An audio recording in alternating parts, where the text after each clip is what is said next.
우리가 고린도전서 13장과 함께 요한일서 4장을 사랑이라는 그 주제로 쓴 성경으로 그렇게 우리가 알고 있습니다. 요한일서 4장이 어떤 분들은 더 사랑의 주제에 합당한 그런 챕터라고, 그 장이라고 그렇게 얘기를 합니다. 오늘 우리가 읽은 말씀 가운데서 그저 작은 제목을 붙여가면서 한 5가지로 우리가 말씀을 생각해보고 또 은혜를 받고자 합니다. 제일 첫 번째는 하나님은 사랑이시다 하는 것입니다. 하나님은 사랑이시다. 바꿔서 얘기해도 될 줄로 아닙니다. 사랑은 하나님이시다. 사람들이 사랑에 대해서 많이 정의를 내립니다. 그렇지만 사랑은 곧 하나님이다. 하나님이 곧 사랑이시다. 이렇게 우리 성경 말씀은 우리에게 얘기해 주고 있습니다. 하나님이 사랑이시다 하는 그 말 속에 담겨 있는 뜻은 오늘 9절, 10절에 나오는 말씀이에요. 하나님의 사랑이 우리에게 이렇게 나타난 바 되었다. 하나님이 자기의 독생자를 세상에 보내심은 저로 말미암아 우리를 살리려 하심이니라 그랬습니다. 이게 하나님의 사랑이에요. 또 10절 말씀에는 사랑은 여기 있으니, 사랑은 바로 이것이다. 뭐냐? 우리가 하나님을 사랑한 것이 아니요, 하나님이 우리를 사랑하셔서 우리 죄를 위하여 화목제로 그 아들을 보내신 것이다. 이렇게 말씀하고 있습니다. 이게 하나님은 사랑이시다 하는 뜻입니다. 그리고 이 속에 사랑의 정확한 그 정의, 데피니션이 들어 있습니다.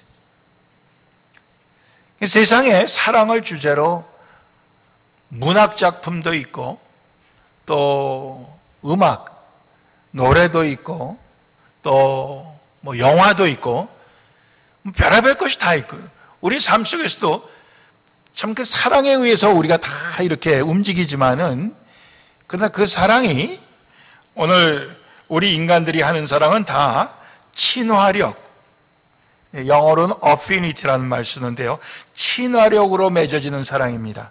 즉 우리가 성격이 같아서 우리는 서로 사랑해, 또 우린 같은 배경이야, 같은 혈통이야, 같은 말을 써, 같은 문화 속에서 우리가 살았어, 이런 여러 가지 그 같다고 하는 그 공통점에 의해서 서로 끌리는 것, 그 끌리는 것에 의해서 우리가 사랑을 합니다. 또 요즘은 남자나 여자나 성형수술, 코스메틱 설저리를 많이 합니다. 그렇게 갖고 이 세상 사람들이 소위 아름답다, 이쁘다고 하는 그런 모습을 만들어서 사랑을 합니다. 이것이 이제 세상 사람들이 하는 사랑이고요. 그러나 하나님의 사랑은 우리 죄를 위해서 그 아들을 화목제로 희생하신 그 하나님의 사랑을 얘기하고 있는 것입니다. 출발부터가 달라요. 출발부터 우리 인간들은 내가 뭔가 이렇게 끌리는 게 있어갖고 그렇게 하는 것이에요. 내가 좋아하는 게 있기 때문에 사랑하는 것이지만은, 하나님은 우리가 죄인임에도 불구하고, 우리가 영적으로는 죽었음에도 불구하고, 우리를 죄인에서 하나님의 자녀로, 또 영적으로 죽은 데서 살리시기 위해 우리에게 사랑을 베푸신 것입니다. 그렇기 때문에 하나님은 사랑이시다, 이렇게 얘기하는 거죠. 두 번째는 하나님의 그 사랑은 완전한 사랑이에요. 완전한 사랑인데 하나님이 우리 안에 거하셔서 우리로 하여금 그런 완전한 사랑을 또 하게 하신다는 거예요.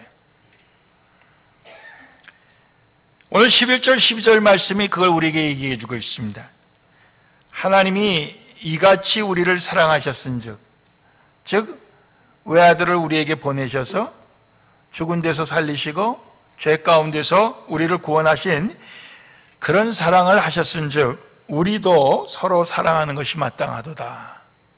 그러면서 어느 때나 이제까지 하나님을 본 사람이 없지만은 만일 우리가 서로 사랑하면 그것으로 하나님이 우리 안에 거하시고 우리 안에 거하신 것을 보여준다 이거예요. 그리고 그의 사랑이, 하나님의 사랑이 우리 안에 온전히 이루느니라. 하나님의 사랑이 우리 안에서 완전하게 된다, 이런 말씀을 하고 있습니다. 하나님의 사랑은 완전한 사랑인데 그 하나님의 완전한 사랑이 우리 안에 있게 될 때 우리의 사랑도, 하는 사랑도 인간적인 불완전한 사랑에서 이제 하나님의 사랑처럼 완전한 사랑을 할 수 있게 된다, 그런 얘기입니다. 여러분들, 제가 얼마 전에 그 토론토 큰빛교회 이면수 목사님 석방을 위한 기도에 참석을 했었는데 그 큰빛교회를 세우신 목사님은 박재훈 목사님이세요. 본래 그 음악가로 유명하셨죠. 근데 그분을 그날 저녁 식사를 같이 했는데 목사님이 92세인가 그러시는데 아직도 정정하셔요. 그리고 작년에 그분이 작곡한 손양원 목사님 그 뮤지컬을 한국에서 초연을 했습니다. 그걸 가셔서 이제 보시고 그 팜플렛도 저한테 이렇게 선물로 주시고 하셨는데 한국의 그 나은 위대한 그 신앙의 인물들 중에 그 손양원 목사님, 우리가 잘 아는 대로 이 1948년 6.25 나기 바로 전에 여수와 순천에 그런 그 공산당의 그 어떤 그 폭동이 있었습니다. 그때 공산당에 가담했던 청년들이 손양원 목사님의 두 아들을 붙잡아 갖고 죽였어요. 동인이 동신이 그 두 사람을 죽였는데 그리고 얼마 안 있어서 이제 그 폭동이 진압이 되고 거기에 주모자들이 이제 처형당할 때 그 주모자를 이 아들을 삼은 거 아닙니까? 손양원 목사님이. 그리고 제가 작년에 유럽 노회에 참석하면서 중간에 짬이 있어서 체코 프라하에 가니까 프라하에 그 얀 후스라는 그 순교자의 동상 가운데 있는데 이제 그걸 저도 말만 듣던 걸 가서 보고 왔는데 그 얼마 전에 그 얀 후스 그 순교 기념을 하면서 거기에서 저 신학자들과 이렇게 여러 그 성직자들이 모여서 그 기념 무슨 모임을 할 때 한국에서 참석한 목사님이 우리 한국에는 이런 목사님이 계십니다 하고 손양원 목사님 이야기를 있는 그대로 했대요. 그랬더니 거기에 모인 분들이 다 아니 한국에 그렇게 훌륭한 목사님이 있었냐고. 야, 그러면서 그분들이 너무너무 깜짝 놀래더라는 거예요. 근데 우리는 그걸 하도 많이 들어서 그런가 보다 했는데 이 외국 사람들이 그걸 들으면서 너무너무 감동을 받았다는 거죠. 그러면서 본회포 목사님보다도 더 훌륭한 분이다 그러더라는 거예요. 그러니까 손양원 목사님이 그렇게 할 수 있는 건 하나님의 사랑입니다. 인간의 사랑이 아니에요. 하나님의 사랑이 그의 안에서 온전하게 되는 그런 모습이죠. 세 번째로는 성령님이 우리를 도우시는데요. 성령님께서는 예수님을 우리로 하여금 시인하게 하고 증거하게 하십니다. 이 시인하게 한다는 것은 어떻게 보면 고백하게 한다는 의미가 있어요. 예수님을 하나님의 아들로 고백하게 하고 우리의 구세주로서 고백하게 하는 그런 분이 성령님이십니다. 우리 가운데 오신 성령님께서 예수님을 고백하게 해요. 여러분들 이제 고백이 오늘 말씀 가운데 보면 두 가지인데 하나는 신앙 고백입니다. 내가 예수님이 나의 구주인 것을 믿습니다 하는 게 신앙 고백이에요. 우리가 사도신경 이것도 신앙 고백입니다. 하나님이 천지를 지으신 것을 믿습니다. 이 신앙의 고백이에요. 이 고백이라고 하는 것은 참 이건 굉장히 어떻게 보면은 세상의 어떤 것보다도 아주 강합니다. 이 고백이라고 하는 것이 자기가 그 고백을 할 때 거기에 자기의 그 모든 것을 거는 거예요. 그렇기 때문에 그 신앙의 고백 속에서 자기는 그 고백과 함께 다른 세상에 어떤 것이 흔들지라도 나는 흔들리지 않겠다고 하는 어떤 굳은 의지가 그 속에 담겨 있잖아요. 그래서 우리가 이 신앙생활을 하면서 한 번도 내가 주님을 믿습니다, 나의 구주로 믿습니다, 나의 생명으로 믿습니다 하는 그런 신앙 고백을 한 번도 하지 않은 사람은 사실은 이 모든 것이 불분명하고 사람들이 당신 정말 예수를 믿고 하나님을 믿는 사람이 맞습니까? 그럴 때 우린 거기에 대해서 예라고 대답 못하고 글쎄요 이렇게 대답할 수밖에 없는 거예요. 고백을 하지 않은 사람은 글쎄요, 믿는 것 같기도 하고 아닌 것 같기도 하고 잘 모르겠다는 거지. 근데 이 고백이 그만큼 중요합니다. 성령님께서 우리에게 오실 때 그 신앙의 고백을 하게 하시고 또 사랑의 고백을 하게 하십니다. 내가 나를 사랑하신 그 주님을 사랑합니다. 사랑의 고백을 하게 해요. 여러분들, 사랑의 고백이라고 하는 것도 이게 엄청난 힘이 있는 거예요. 그렇지만 그 힘 있는 그 사랑의 고백을 우리가 정말 사랑하지 않으면은 고백할 수가 없어요. 여러분들, 부부 사이에도 그렇잖아요. 아내가 당신 나 사랑해. 그럴 때 사랑하지 않으면서 사랑한다고 그렇게 우리가 말하기는 쉽지 않아요. 우리가 뭡니까? 플레이보이 기질이 있지 않으면은 어려운 거예요. 왜? 부담스러운 거죠. 정말 내가 사랑한다고 말할 수 있는가? 그러니까 이게 고백이 쉽지 않은 거예요. 우리가 주님에 대해서도 마찬가지입니다. 주님을 사랑합니다. 이 고백이 쉽지 않은 거예요. 요한의 아들 시몬아, 내가 나를 사랑하느냐? 3번이나 예수님을 부인하고 배신한 베드로에게 예수님이 물으셨을 때, 예, 제가 주를 사랑하나이다, 이 떳떳하게 얘기한다는 게 참 이게 힘이 든 거예요. 그러니까 주님은 아시지 않습니까? 이렇게 대답하죠. 주님 아시지 않아요? 이렇게 대답하잖아요. 우리가 하나님, 제가 하나님을 사랑합니다. 예수님, 제가 예수님을 사랑합니다. 이런 고백을 성령님께서 하게 하십니다. 뿐만 아니라 그 사랑을 증거하게 하시는 거예요. 증거하게 하시. 오늘 14절, 아버지가 아들을 세상에 구주로 보내신 것을 우리가 보았고 육신의 눈으로 보지 않았지만은 믿음의 눈으로 보았고 또 증거하노니, 증거한다고 그랬어요. 그러니까 사실 하나님의 그 완전한 사랑을 우리가 받았을 때 우리는 우리의 영적인 눈이 뜨여갖고 그 하나님을 보게 되고 그 하나님을 믿게 되고 믿으니까 신앙의 고백이 생기고 또 그 사랑을 우리가 고백하게 되니까 결국 우리는 다른 사람들에게 그 하나님의 사랑을 증거하는 사람이 되는 줄로 믿습니다. 우리가 지난주에 우리 네팔에 그 33년이나 지금 가서 의료 선교하는 강원희 선교사님 동영상을 보았는데요. 굉장히 감동적이잖아요. 자기하고 무슨 관계가 있는 사람들이에요. 피도 섞이지 않은.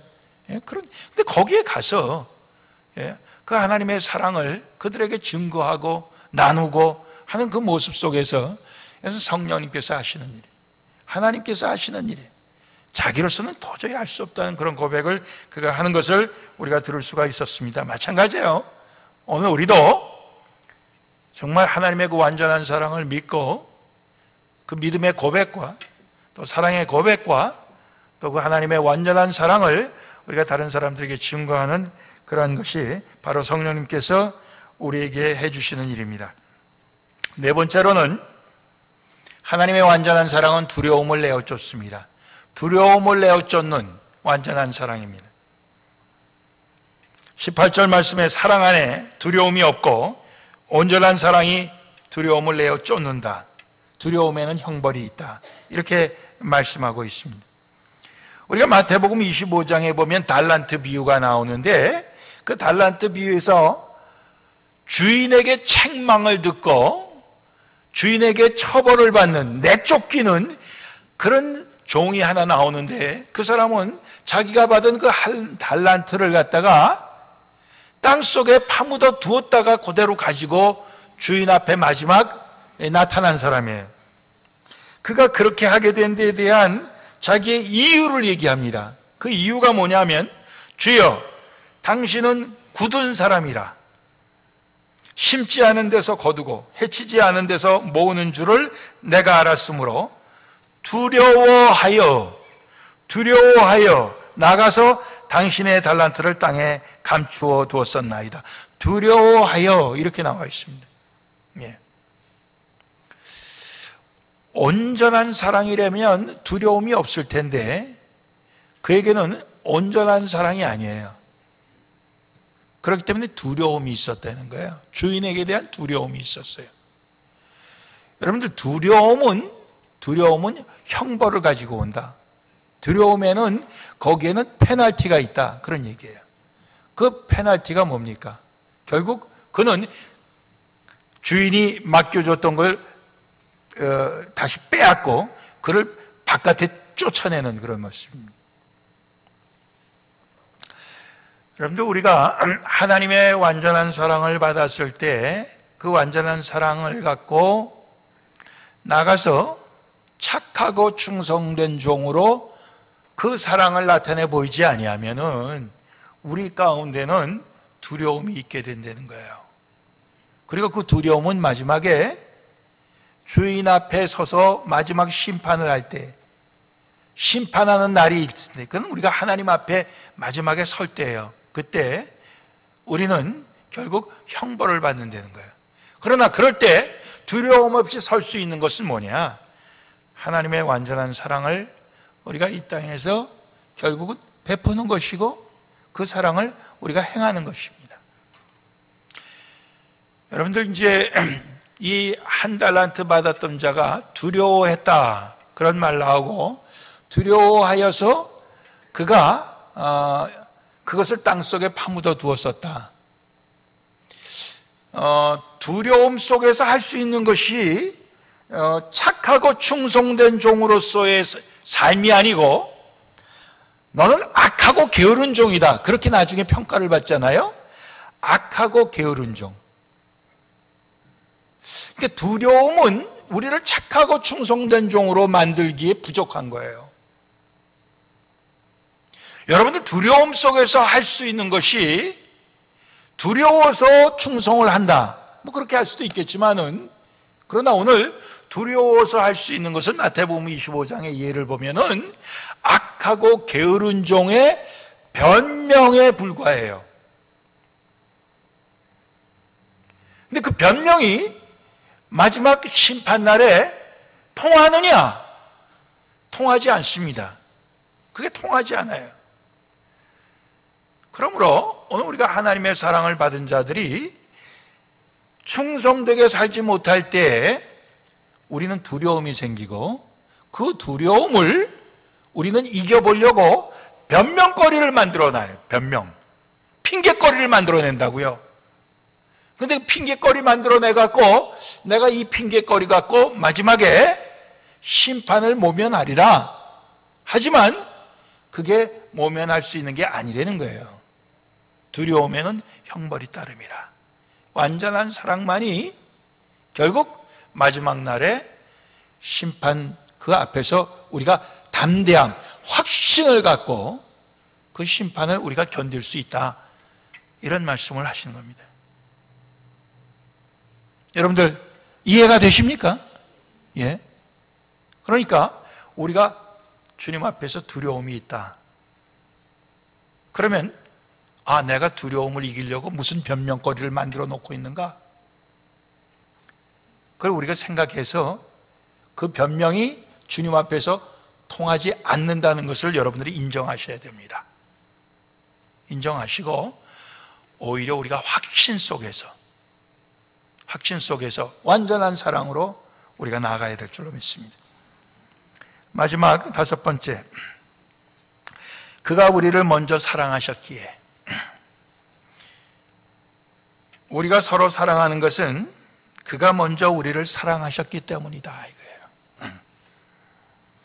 그가 먼저 우리를 사랑하셨다. 우리가 먼저 사랑한 게 아니다 하는 뜻이 아니고, 그가 먼저 우리를 사랑하셨다 하는 뜻에선 우리는 하나님을 사랑한 것이 아니라 그런 얘기예요.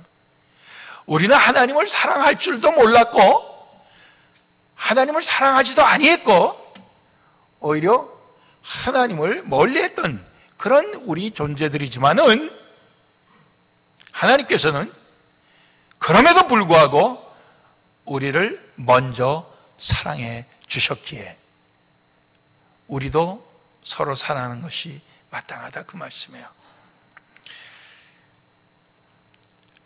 오늘 우리가 하나님의 사랑을 받았어도 우리가 서로 사랑하는 것은 저 사람이 나를 사랑하면은 그 다음에 내가 사랑하겠다, 우리가 그런 식으로 우리가 생각을 많이 합니다. 부부 사이에도 마찬가지예요. 부부 사이에도 늘 문제가 뭐냐 하면은 내가 먼저 사랑하는 것보다 당신이 나를 해야지. 그러니까 이제 자꾸 싸움이 생기는 거예요.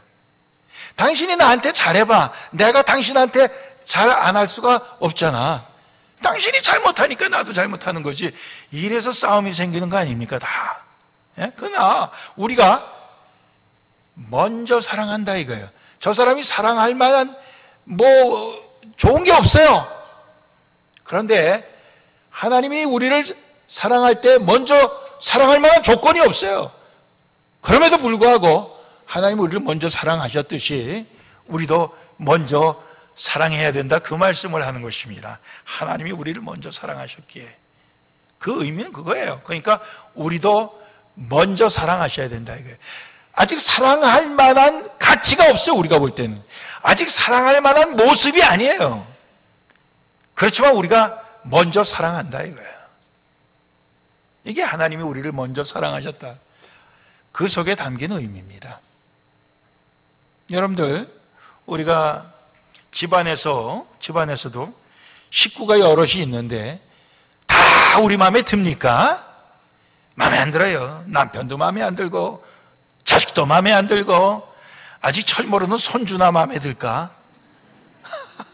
그렇죠? 그것도 손주도 잠깐이야. 또 크면은 또 그놈도 또 미운 짓 한다고요.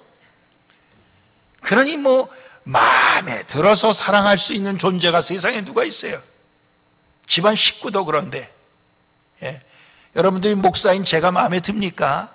들었다 안 들었다 하죠. 예? 다 마찬가지예요. 다 마찬가지예요. 우리가 옆에 있는 우리 같은 믿음의 식구들도 보면은 다 마음에 들지 않아요. 마음에 들었다 안 들었다 해요. 예, 그렇죠? 그럼 마음에 안 드는 사람들만 우리가 싹 빼갖고 옆에 있는 은혜교회나 사랑의 교회로 다 보낼까요?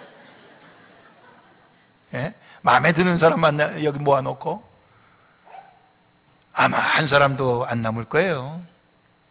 예. 그럼에도 불구하고 우리가 먼저 사랑하려는 거예요. 그럼에도 불구하고, 예. 먼저 우리는 사랑을 받기 원합니다. 네, 하나님이 우리를 먼저 사랑해 주신 그 사랑을 우리가 받았어요. 이제는 우리가 서로 먼저 사랑을 받으려고 하지 말고 먼저 사랑을 베풀라 그 말씀이에요. 먼저 베풀라. 예. 여러분들, 사랑을 베풀면 결국 그 사랑이 하나님의 완전한 사랑이고 성령께서 하게 하시는 사랑이면은 결국은 그 사랑은 세상의 모든 미움도 녹이고 세상의 불의한 것도 바로잡고 다 그 사랑의 그 능력이 있는 줄로 믿습니다. 예? 결국 변하지 않을 사람, 절대로 저 사람 죽었다 깨도 변하지 않을 것 같은 사람도 언젠가는 변화됩니다. 사랑의 능력이에요. 하나님의 사랑, 완전한 사랑의 능력이에요. 그렇죠? 그러니까 우리가 그걸 믿고 먼저 사랑을 해야 돼요. 그러니까 변화되는데 그게 어떨 때는 10년도 걸리고 20년도 걸리고 30년도 걸려요. 그렇죠? 근데 우리는 보통 한 번, 두 번 사랑해보고 금방 그 사람이 변하기를 바라니까 우리가 좀 사랑을 하다가 그 다음에 그만둬 버리는 거예요. 그러지 말고 그 사람이 변화될 때는 그건 하나님께서 정해놓으셨다고 믿고 내가 그것을 정하지 말고 우리는 그저 사랑하는 거예요. 그 수밖에 없어요. 예. 그거밖에 없습니다. 예. 그러니까 그걸 보고 싶으면은 우리도 오래 살아야죠. 예? 변화되는 걸 보고 싶으면 오래 살아야 돼요. 예. 오래 살다 보면은 별꼴을 다 본다고 그러잖아요.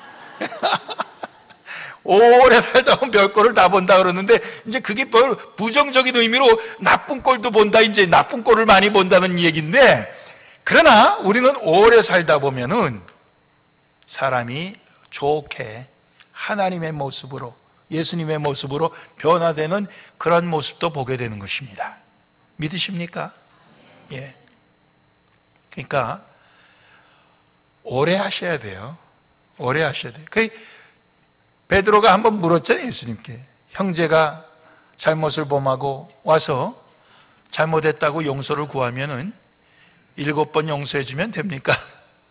자기 딴에는 크게 생각한 거죠. 그랬더니 70번씩 7번이라도 와서 잘못했다 그러면 용서해 줘라. 그러지 않았습니까? 그 예수님께서 또 비유로 하신 말씀이 있잖아요. 1만 달란트 빚진 자, 100데나리온 빚진 자, 그런 비유도 말씀하셨잖아요. 그러니까 우리가 하나님께서 우리에게 주신 완전한 사랑, 그걸 하나님이 우리에게 먼저 주셨기에 우리도 먼저 사랑해야 된다는 것입니다. 그렇게 하시겠습니까? 예? 바꾸시겠습니까? 사랑을 내가 받아야 하겠습니다가 아니라 내가 사랑을 받지 못해도 내가 주님께 먼저 받았기에 내가 하겠습니다. 아멘이십니까? 예, 감사합니다. 기도하시겠습니다.